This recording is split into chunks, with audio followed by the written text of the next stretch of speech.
Peter Tickton, Samantha Markle's brilliant lawyer, has totally ruined the Sussexes. Favorite couple in court. And when I say destroyed, I mean he exposed everything we've ever said about Little Miss Hollywood and her puppet Prince Harry. You know, I've been following the royal family for decades, and I have something to tell you all. Hello, viewers. Welcome to Royal Revelations. Please don't forget to subscribe and click the notifications bell so you will get any news about the British royal family.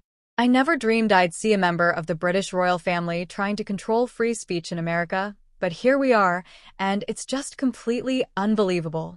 So imagine Peter Tickton standing in court and basically saying what we're all thinking, that this former royal who wasn't allowed into the family is now trying to tell the American people what they are allowed to say and what they're not allowed to say.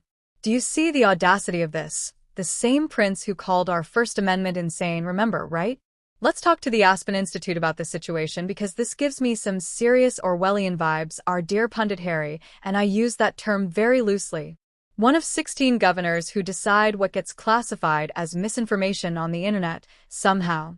I mean, seriously, what the hell are his qualifications other than that he was born into the right family and then left home in? But here's the really important bit. Tickton has finally said what we've all been screaming for years.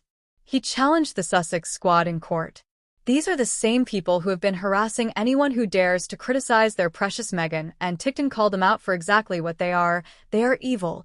It makes me laugh while Harry is here pretending to be concerned about the internet safety and is bullying his own fans.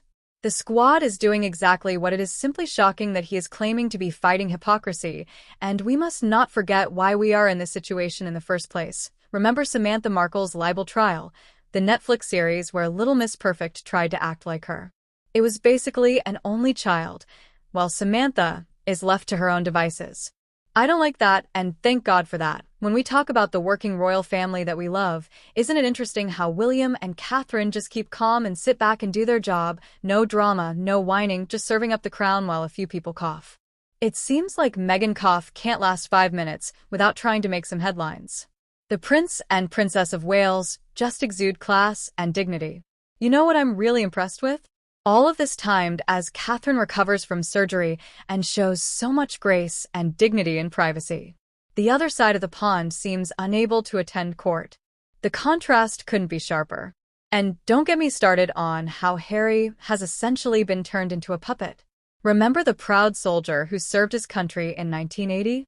The cocky prince who made everyone laugh with his sassy twerking.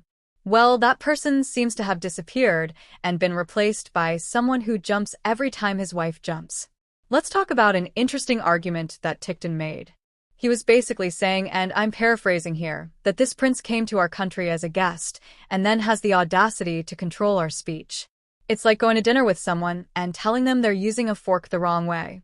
The truly brilliant part of Tickton's argument is that he points out that there's no way most Americans wouldn't care about Harry's title. Surely, in America, respect is earned by actions, not birthright. And what kind of actions have we seen?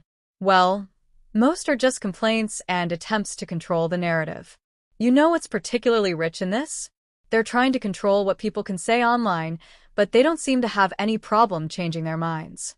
Followers attack anyone who dares to question their narrative. The hypocrisy of it is just shocking. And remember what's important too. This isn't just about Samantha Markle's personal complaints, it's about something much bigger. It's about trying to control what people can say, think, and discuss. It's about stopping criticism and questioning of their narrative.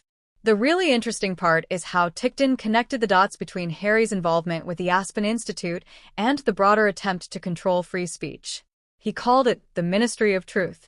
Isn't that just perfect? Sounds like it's straight out of 1984, but it's not. Folks, let's talk a little bit about this Aspen Institute thing. They claim to work with government, the private sector, and civil society to combat misinformation on the internet.